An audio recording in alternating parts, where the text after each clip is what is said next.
Oke, bismillahirrahmanirrahim. Assalamualaikum warahmatullahi wabarakatuh. Hari ini aku akan malam ini aku akan mereview STS genap KT1. Oke, lanjut yang pertama kita akan membahas sabun dulu. Sebenarnya sabun ini dia di STS-nya cuma ada 3 ya, ada 3 materi. Yang pertama, ada 4 deng, ada 4 tapi karena wajib jadi nggak dianggap. Oke, yang pertama itu ada materi alkali bebas, kemudian lemak tak tersabunkan, dan asam lemak jumlah. Kalau misalnya uji pH ini wajib dua-duanya karena untuk mengetahui kan sabun itu apakah asam ataupun basa. Oke. Nah, selama praktikum itu akan diujikan 2 sabun ya. Sabun yang pertama itu sabun hijau, sabun yang kedua itu sabun putih. Bedanya ada pada pH-nya doang. Tapi kalau misalnya materi seperti ininya sama, cuman nanti pasti beda di penitarnya aja, karena dan indikatornya sih sebenarnya dan TA-nya, karena nanti dia bedanya cuma pada si perbedaan pH-nya aja. pH-nya nanti ada yang basa, ada yang asam. Oke, nih sabun ini memiliki 3 materi: alkali bebas, lemak tak tersabunkan, asam lemak jumlah. Yang dimana alkali bebas ini untuk mengetahui apakah sabun tersebut memiliki sebuah alkali ataupun misalnya asam lemak bebas, jadi kayak asam lemak yang tidak bereaksi dengan si ini pembuatan sabun ya, jadi nanti ia akan terbebas gitu, jadi dia tidak membentuk sabun, maka disebut sebagai alkali ataupun asam lemak bebas. Nah, yang tidak bereaksi ini nanti akan dianalisis menggunakan ini.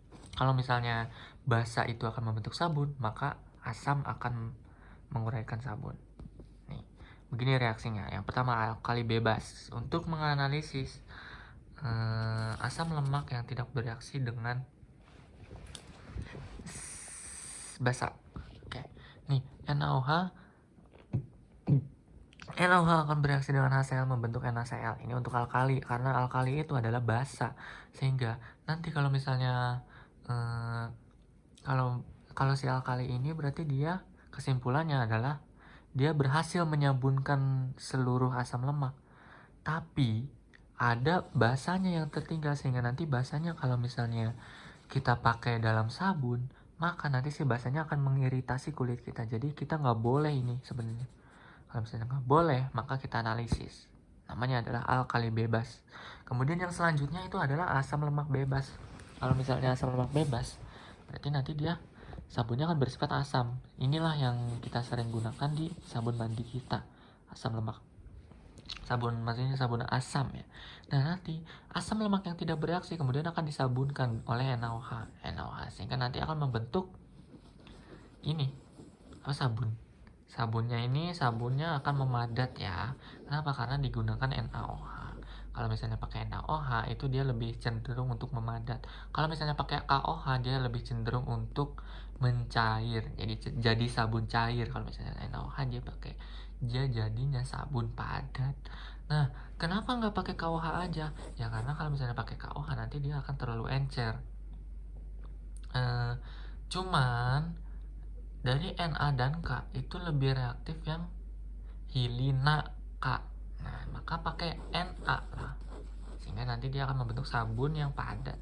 Dia lebih reaktif pakai Na, makanya pakai Na gitu. Nih, bagannya ya gampang aja sih sebenarnya. Cuman dia agak ribet gitu loh. Nah, tapi kalau misalnya alkali ini dia gampang kok.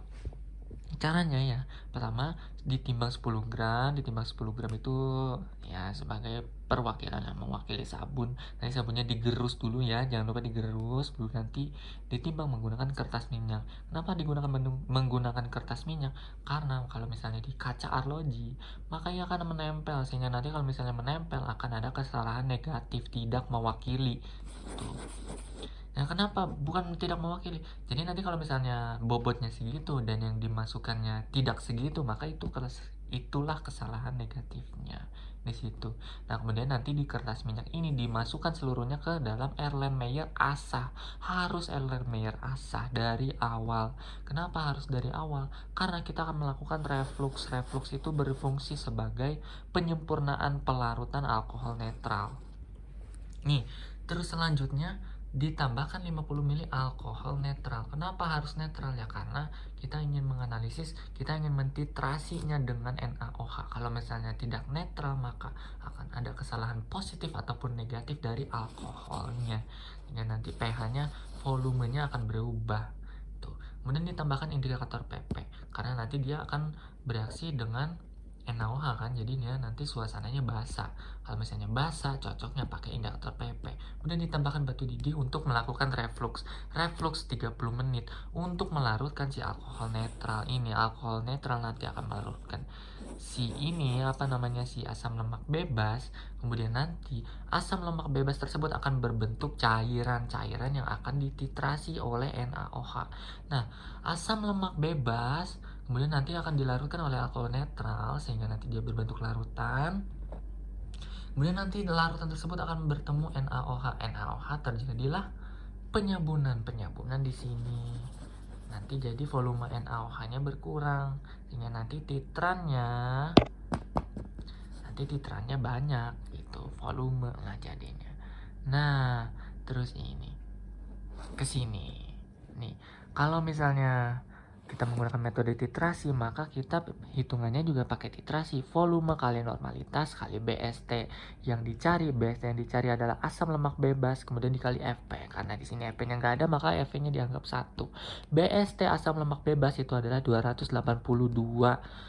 Ya, terus nanti dibagi miligram plus miligram sampel dikali 100% karena kita ingin menyatakan kadar asam lemak bebas tersebut dalam persen kadar, ya, bukan normalitas gitu.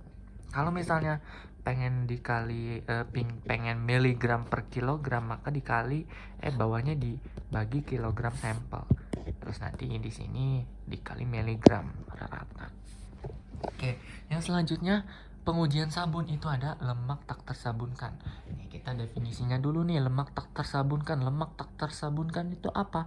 Yakni lemak yang tidak tersabunkan atau tidak bereaksi oleh si basanya. Jadi nanti kalau misalnya lemaknya tidak bereaksi dengan basanya, maka nanti sabunnya akan bersifat lengket karena dia minyak dong, lemak kalau misalnya bertemu dengan kulit nggak enak, maka itu harus dianalisis. Analisisnya menggunakan lemak tak tersabunkan. Nah, lemak tak tersabunkan ini ya adalah lemak. Kalau misalnya lemak, ya berarti lemak. Kalau misalnya lemak itu apa? Lemak itu adalah trigliserida. Trigliserida itu bentuknya seperti ini. Jadi dia bukan gliserol. Dia hampir sama dengan gliserol, tapi dia memiliki ester. Ester ini yang bikin wangi pada sabun. Nah, kalau misalnya trigliserida akan bereaksi dengan KOH sehingga nanti ini akan terputus nih. Ini akan terputus sehingga nanti ia akan membentuk omin hingga nanti ia akan membentuk gliserol dengan H+ yang di sini, OH- yang di sini ia akan membentuk H2COH, HCOH, H2COH, gliserol dan esternya akan berubah menjadi seperti ini ya, tuh jadi sabun. Trigliserida akan bereaksi dengan basanya membentuk gliserol dan sabun. Kenapa pakai KOH? Karena kalau misalnya pakai NaOH nanti dia akan memadat. Apalagi ini kan lemak lemak itu dia lebih sering untuk memadat ya, lemak itu. Trigliserida akan bereaksi dengan KOH membentuk gliserol dan sabun. Sabun kemudian nanti tidak akan dititrasi. Kenapa sabun tidak akan dititrasi? Karena dia tidak larut, bro. Dia larut sedikit dengan air, tapi dia tidak dapat bereaksi kembali dengan titrannya. Dia tidak akan bereaksi dengan HCl. Yang akan bereaksi dengan HCl adalah KOH-nya. Sisa dari KOH. Maka ditambahkanlah KOH berlebih. Nanti kalau misalnya KOH-nya punya segini, fokus tolong. Kalau misalnya KOH-nya punya segini, kemudian dia bereaksi segini, maka inilah yang akan dititar, inilah yang akan dihitung, sehingga nanti untuk mencari ininya berapa, ini kan berbanding lurus kan sama dengan, ya berarti dapat dihitung dari volumenya, sehingga ini dapat dilakukan dengan metode titrasi karena volumenya akan berbanding lurus dengan, ya kalau misalnya 25 mili bereaksi 10 mili, maka 15 mili lah ininya 15 mili. gitu ya. Ingatlah pokoknya ya gitulah. Nih caranya itu ada penggabungan ya, ada penggabungan dari sini dan di sini, asam lemak bebas. Aduh fokus dong tolong. Nih caranya ini adalah penggabungan dari asam lemak bebas dan lemak tak tersabunkan, karena dia dari trigliserida. Jadi yang pertama itu kalau misalnya untuk menetapkan lemak tak tersabunkan, kita harus mereaksikannya dahulu dengan NaOH, sehingga nanti akan membentuk sabun padat tuh. Sabun padat, kemudian nanti direflux sekali untuk menyempurnakan ya alkohol netral, baru nanti udah direflux lanjut ke sini ditambahkan KOH alkohol tuh. Jadi nanti cara kerjanya dari lemak tak tersabunkan ini pertama dia ditimbang ya, kayak tadi dia ditimbang pakai kertas minyak, kemudian baru nanti dia dilarutkan dengan 50 ml alkohol netral ya untuk melarutkan si asam lemaknya, kemudian baru nanti ditambahkan batu didih, kemudian baru nanti ditambahkan indikator PP untuk melihat apakah dia berubah atau tidak. Kalau misalnya dia berubah maka dia adalah kontaminasi dengan udara, karena dia nanti udah terhidrolisis duluan, dia membentuk basa. Oke, terus kemudian dia direflux tuh, sudah direflux baru nanti lanjut ke sini. Nah, ditambahkan KOH. KOH ini untuk lemak tersabunkan, sementara NaOH ini fungsinya untuk asam lemak bebas. Asam lemak bebas itu pasangannya dengan NaOH. Kalau misalnya KOH itu untuk lemak tak tersabunkan. Lemak, bukan asam lemak. Lemak itu trigliserida, sedangkan asam lemak itu RC double bond OH, asam karboksilat, asam lemak tuh. Nah, terus tuh tambahin batu didih. Nah, nanti kita reflux lagi nih. Kenapa direflux lagi? Karena untuk melarutkan ini si trigliseridanya. Trigliserida tidak akan bereaksi dengan NaOH, melainkan dia akan bereaksi dengan KOH, sehingga nanti ia akan membentuk gliserol. Kalau misalnya NaOH itu dia akan membuat si asam lemak menjadi sabun. Kalau misalnya si KOH, ia akan membuat si trigliserida menjadi gliserol. Itu bedanya di situ. Kalau KOH itu melarut, membuat si trigliserida menjadi gliserol dan sabun. Jadi si trigliserida ini, jadi si KOH ini akan memutus ikatan di sini, hingga nanti akan membentuk sabun. Kalau misalnya NaOH, dia akan bereaksi dengan sabunnya duluan. Dia akan bereaksi dengan ini. Dia akan bereaksi dengan ini nih. Dia akan bereaksi dengan asam lemak. Jadi KOH itu membentuk asam lemak, sementara NaOH itu membentuk sabun. Gitu guys. Tuh seperti itu. Jadi nanti NaOH itu dibuatnya bereaksinya dengan karboksilat langsung. Kalau misalnya KOH itu dia bereaksi dengan trigliserida membentuk karboksilat yang dapat nanti dibuat sabun dengan NaOH. Tapi sebenarnya KOH ini sudah terbentuk sabun ya, tapi dia sabun cair. Kalau misalnya pengen dipadatkan maka pakai NaOH ditambahkan lebih lanjut gitu. Nih, terus udah gitu nanti kan sudah direflux baru nanti kita titar dengan HCl. Kalau misalnya si asam lemak bebas itu pakai NaOH karena dia asam lemak. Tapi kalau misalnya pakai alkali ya berarti pakai HCl. HCl apa? HCl 0,1 ini ada di sini nih. TA-nya tidak berwarna. Bedanya di situ. Kalau misalnya alkali ya berarti dia suasananya basah, harus dititar dengan HCl. Kalau misalnya asam lemak bebas itu dia suasananya asam, maka harus dititar dengan basa gitu. Asam penitarnya basa, basa penitarnya asam, begitu saja. Ya, jadi ini tuh reaksi penetralan alkalimetri. Nih, kalau misalnya ini lemak tak tersabunkan, dia karena KOH ya, ini KOH sisa, kita akan mentitrasi KOH sisa, maka pakai HCl. KOH itu dia basa, sehingga dititrasinya pakai asam, HCl 0,5N nih, 0,5N. Karena dia pasti banyak kan KOH sisanya. Kan KOH berlebihnya tuh. Jangan lupa nih KOH-nya KOH alkohol. Karena KOH alkohol itu fungsinya alkohol itu untuk melarutkan. Melarutkan siapa sih ini? Sabun. Tuh, karena ada senyawa organik di situ. Kalau misalnya pakai KOH aja nanti dia akan ada yang tidak larut sempurna. Tuh untuk menyempurnakan lah, ini penyempurna alkohol itu. Nah kemudian perhitungannya ya sama aja, VP kali NP kali BSC yang dicari.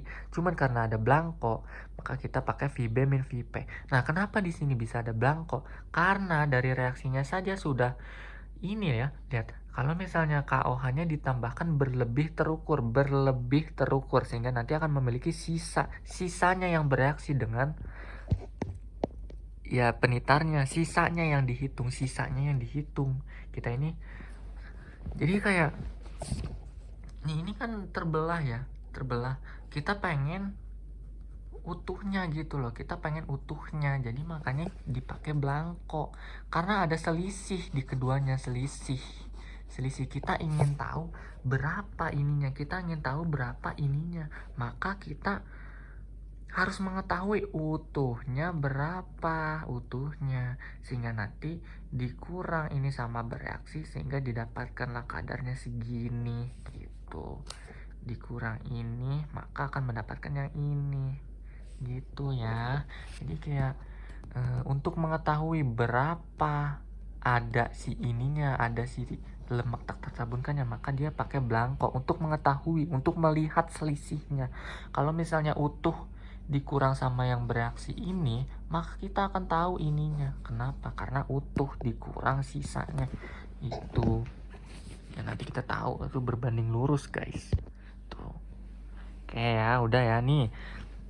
Terus ada juga nih, ada 0,258. 0,258 itu dia adalah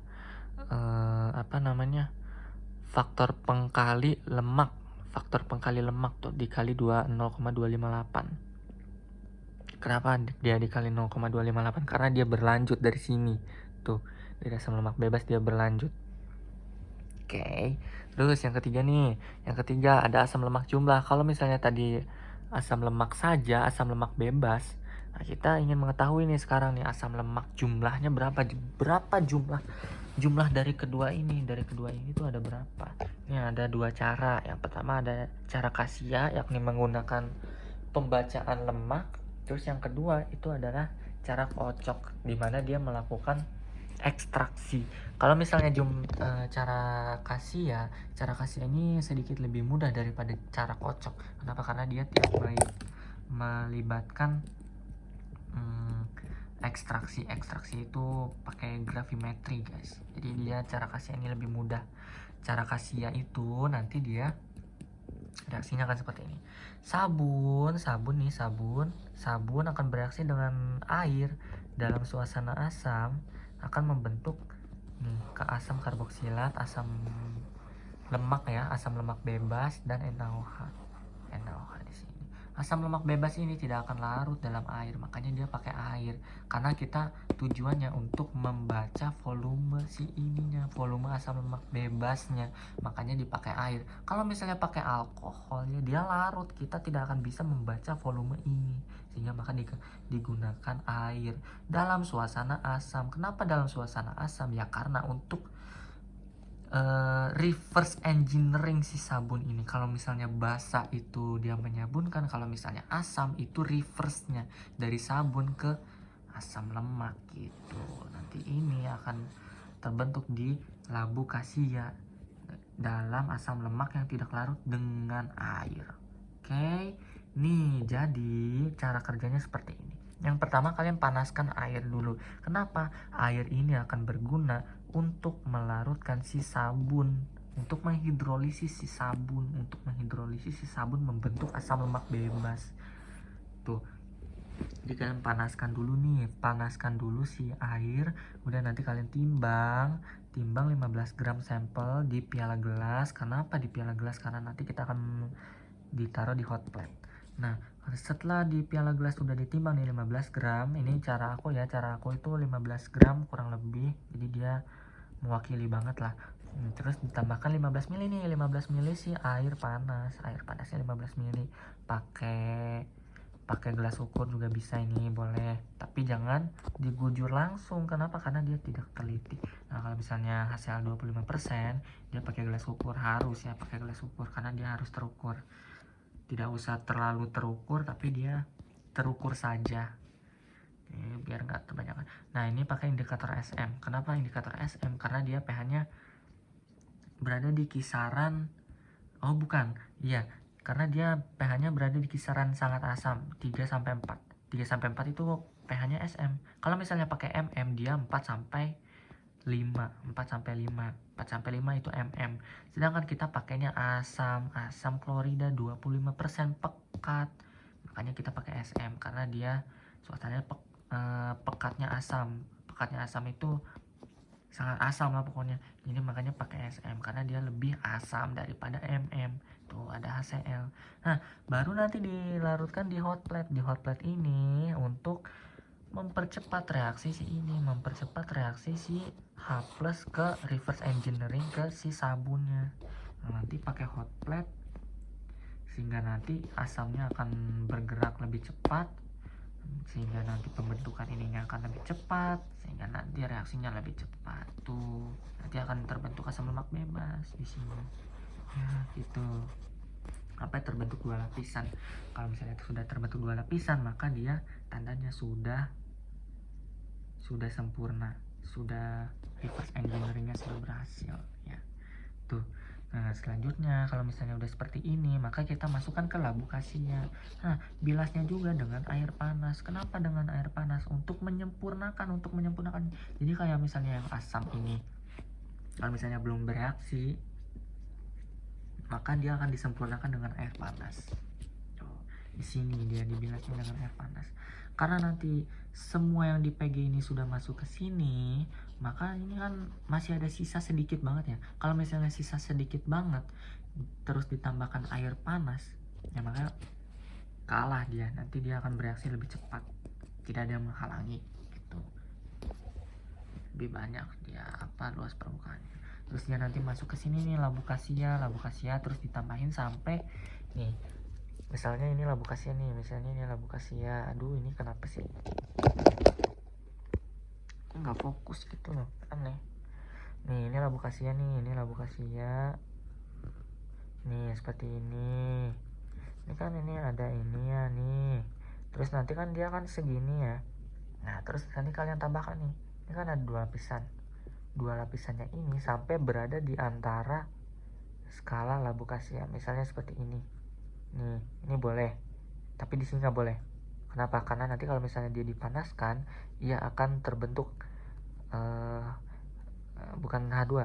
Nanti dia di sini itu dia akan memuai ke atas sehingga dia akan mencoba untuk belubuk. Nanti dia akan mencoba untuk belubuk sehingga nanti mendorong larutannya ke atas. Makanya jangan terlalu atas karena nanti dia akan naik ya gitu.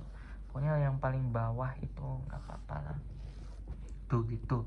Terus nanti dimasukkan bilas dengan air panas, terus nanti ditambahkan air panasnya sampai si asam lemaknya berada di antara skala labu kasia itu. Terus nanti dia dipanaskan di penangas untuk menyempurnakan lagi gitu ya. Nah terus lanjut nih kita ke yang terakhir, jumlah cara kocok. Kalau misalnya cara kocok itu dia agak rumit ya karena dia menggunakan ekstraksi. Nah apa reaksinya? Oh belum ini perhitungannya guys, perhitungan yang jumlah cara kasia. Kalau misalnya jumlah cara kasia itu dia menggunakan BJ ya, karena dia makanya volume yang dibaca, volumenya berapa volume asam lemak. Nah, jadi gini, volume asam lemak itu nanti misalnya kan gini ya, ini kan ini asam lemak, misalnya ini ada 250 230. Nah ini kalian selisihkan nih, sehingga nanti akan didapatkan volume asam lemaknya tuh, selisihkan. Oke nih, maka kalau misalnya dia dibacanya dengan volume, kalau misalnya kita pengen kadarnya asam lemak, maka kita bisa menggunakan volume kali BJ per gram, karena kita menimbangnya berdasarkan gram, mewakili atau tidak ini gramnya. Nah maka seperti itu dia, karena menggunakan volume maka kita pakai BJ nya, kita manfaatkan nih BJ nya. BJ itu berapa?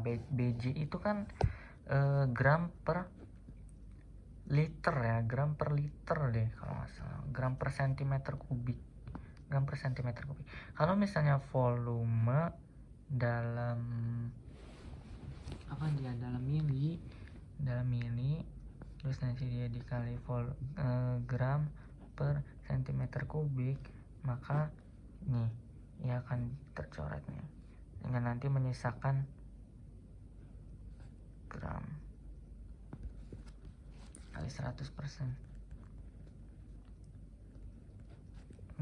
Gitu ya.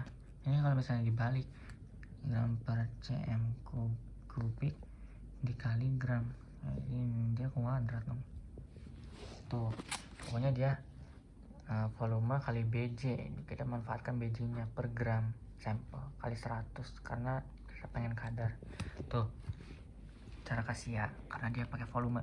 Kalau cara kocok nih, cara kocok itu dia pakai ya seperti inilah tuh, sama ya cara kocok juga, dia menggunakan hidrolisis air sehingga nanti akan terbentuk asam lemak, bukan asam lemak, ya asam lemak bener, asam karboksilat. Bener nggak asam lemak? Bukan asam lemak, bener asam lemak bebas namanya. Caranya dia pakai ekstraksi. Jadi prinsipnya dulu nih, kalau misalnya cara Cassia itu pakai volume, kalau misalnya cara kocok itu dia pakai ekstraksi. Jadi ini udah. Kalau misalnya cara kocok itu nanti dia akan pengubahan menjadi asam lemak. Asam lemak itu nggak larut dalam air. Nah, sehingga nanti asam lemak tersebut akan diekstraksi dengan heksana, sehingga nanti nih dalam ini kan ada HCl nih, ada HCl, ada ini HCl akan memecah nih si apa namanya asam lemak. Pokoknya HCl itu membuat asam lemak. Jadi nanti dalam larutan itu ada asam lemak dan HCl sisa. Nah, kita akan mengekstraksi si asam lemaknya. Dengan apa? Dengan heksana. Karena apa dia menggunakan heksana? Karena dia sesama senyawa organik. Senyawa organik itu memiliki aturan yang namanya likes dissolve likes. Maka nanti si asam lemak ini akan terikat dengan heksana sehingga nanti dia terekstraksi dari HCl sisa. Tuh. Maka seperti itu. Nanti kalau misalnya udah gitu, nanti di heksana ini akan ada asam lemak yang kita cari. Kemudian nanti kita disulingkan untuk apa? Untuk memisahkan si heksana akan terbang, akan tersulingkan, akan terpisahkan berdasarkan titik didihnya, sehingga nanti asam lemak akan ke bawah. Hingga nanti di dalam labu lemak itu akan ada sisa asam lemak karena heksananya sudah terbang. Nah, sisa si asam lemaknya ini kemudian kita timbang berdasarkan cara gravimetri. Tuh. Kenapa cara gravimetri? Karena nanti kalau misalnya kita oven, takutnya ada heksana sisanya yang menyebabkan kesalahan. Tuh, jadi prinsipnya seperti ini guys. Kalau misalnya cara kocok itu nanti kan kita menggunakan HCl nih, sabun, kemudian nanti di reverse engineering oleh HCl sehingga nanti membentuk asam lemak. Karena kita ingin menganalisis asam lemak jumlahnya berapa asam lemaknya, maka kita ekstraksi nih asam lemaknya, ekstraksi semuanya, mau itu asam lemak bebas, mau itu asam lemak tidak tersabunkan dan lain-lain, pokoknya semuanya. Ini caranya kita ingin menganalisis jumlah asam lemak, maka kita reverse engineering semuanya. Jadi yang udah ada asam lemaknya akan bertambah dari si reverse engineering ini, dia akan bertambah sehingga nanti dia dikatakan jumlah. Makanya dia dikatakan jumlah, nih. Nah, nanti asam lemak ini yang bertambah ini kita ekstraksi oleh heksana, kemudian nanti dipisahkan dengan cara penyulingan. Nanti heksananya sudah menguap hingga nanti kita bisa timbang dengan cara gravimetri. Ingat ya, jangan pernah lupa tuh metode gravimetri dan volumetri tuh ya. Jadi caranya begini, pertama kita timbang sampai sampelnya mewakili berapa? 10 gram. Salah. Ini. Oh benar 10 gram. Nih kita panaskan air dulu karena kita nanti sama kayak cara kasih ya, untuk mempercepat reaksi sama untuk penyempurnaan ya. Pokoknya dia nanti mempercepat nih reverse engineeringnya, sama. Nah kemudian nanti dia ditambahkan nih 30 ml ya, kalau misalnya di sini, kalau misalnya di jumlah cara kocok dia pakai 30 ml air, terus pakai HCl-nya 25%, 25 ml. Kalau misalnya yang kasih ya tadi 15 ml 25%. Nih, terus pakai indikator SM sama, pokoknya dari hot plate ini dia sama ya, sama dengan cara kasih ya. Jadi kalau misalnya di sini tuh ini bisa lanjut ke cara kocok juga. Nah, tapi jadi cara kocok bedanya di sini. Labu kocok dengan kapas dicorong. Nih, jadi nanti kita ingin menyaring si apa yang sabun yang inilah yang gak larut ya. Jadi nanti pakai kapas biar apa gitu, nggak tahu kok, aku kurang tahu. Pokoknya dia pakai kapas biar kayak tersaringkan lah. Jadi dimasukkan ke sini nih pakai kapas, terus nanti ditambahkan 25 ml heksana ya kayak tadi ya, untuk melarutkan si asam lemak bebas ini, asam lemak yang sudah terjumlahkan dengan heksana, kemudian dilakukan ekstraksi. Nah kemudian nanti dikocok-kocok tuh di lampu kocok, dikocok-kocok, terus nanti kan ini ya ada, jadi seperti ini, ada lapisan atas, ada lapisan bawah nih. Lapisan atasnya itu adalah heksana itu karena dia senyawa organik, dia lebih ringan daripada air. Ini air HCl dan sebagainya tuh. Air ini kita tampung, tapi heksana juga kita tampung, sehingga nanti di heksana ini sudah ada asam lemak, tapi di air ini juga masih ada asam lemak, sehingga nanti kita lakukan 3 kali tuh, dilakukan ekstraksi 3 kali tuh, ditampung. Terus yang bawahnya, tapi yang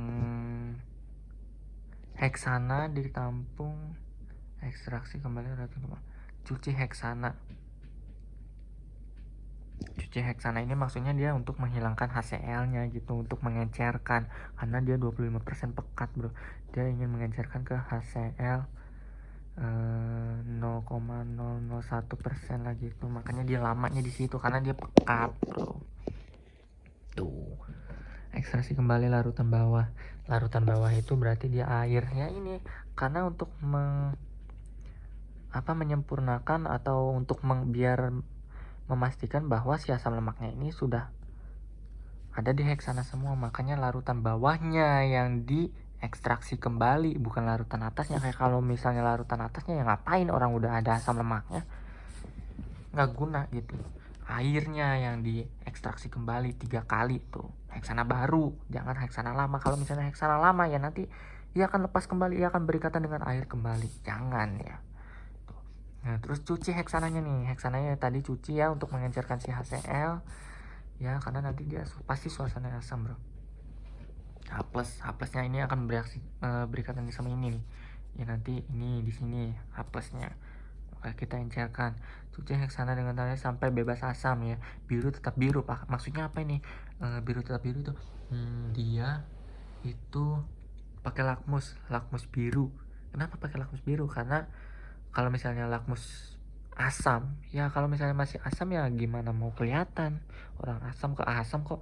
Kalau misalnya biru, kalau misalnya masih asam maka akan berubah menjadi merah. Ingat ya, lakmus biru itu penanda standarnya basah gitu. Nih kemudian nanti si heksana hasil penyaringan tuh saring ke sebelum masuk ke labu lemak ya, untuk disulingkan heksananya, untuk dilepaskan maka dia saring dulu dengan Na2SO4. Ini aku nggak tahu kenapa ya pakai Na2SO4, nanti kalian cari sendiri aja. Dia pakai Na2SO4. Kemudian nanti masuk ke labu lemak nanti dia disaring, terus nanti dia disulingkan. Tuh, disulingkan dengan labu lemak dengan sohlet ya. Kalau misalnya dengan sohlet, jadi sohlet itu dia prinsipnya secara berulang ya. Jadi nanti secara berulang, jadi nanti set set set, nanti dia berjatuhan. Pokoknya adalah kalian harusnya sih kalian udah belajar ini, tapi dia prinsipnya itu kayak bertimbun gitu loh. Jadi kayak turun terus naik lagi, turun terus naik lagi, terus turun terus, kayak siklus. Nah kalau misalnya udah misalnya di sini udah tinggal asam lemaknya doang, sekiranya heksananya sudah terbang semua, maka kita dapat mengeringkannya di oven. Keringkan hingga bau heksana hilang, karena kita ingin si asam lemaknya doang. Kemudian nanti kita lakukan cara gravimetri. Jadi kita cara kocok ini ekstraksi, kemudian nanti didapatkan heksana dalam asam lemak dalam heksana, kemudian asam lemak dalam heksana tersebut kemudian nanti dihilangkan dengan cara penyulingan nanti untuk dari penyulingan tersebut kan sisa asam lemak tersebut ditimbang dengan cara gravimetri. Tuh. Ya berarti kalau misalnya cara gravimetri, maka perhitungannya juga cara gravimetri. Tuh, gram asam lemak dibagi gram sampel kali 100%, karena kita ingin menganalisis kadarnya. Gram asam lemak didapatkan dari mana? Gram total dikurang gram labu. Jadi kayak gram labu plus lemak dikurang gram labu, sehingga nanti ia akan labu kosong ya. Ini labu kosong, ingat sebelum kalian memasukkan itu kalian harus menimbang gram labu kosong yang kalian sendiri loh, awas. Gram lemak sisanya, gram lemak kali 100% itu per gram sampel. Jadi dia terkandung segini lemak dalam segini sampel kali 100% itu kadar. Gitu. Kalau misalnya kalian pengen mencari, misalnya didapatkan gram lemak per gram sampel, misalnya kalian gram sampel 10 gram misalnya kalian pengen berapa sih jadi berapa sih lemak yang terkandung dalam 1 gram sampel ya, itu gimana coba caranya? Gini, jadi kalian ini kan pasti sudah dalam 0, gitu. Nah kalian bagi sama 1 gram sampel. 1 gram sampel itu berapa? Jadi nanti di sini kalau misalnya bentuknya seperti ini, maka kalian kali. Jadi nanti gram sampelnya ini. Jadi nanti bawahnya 1.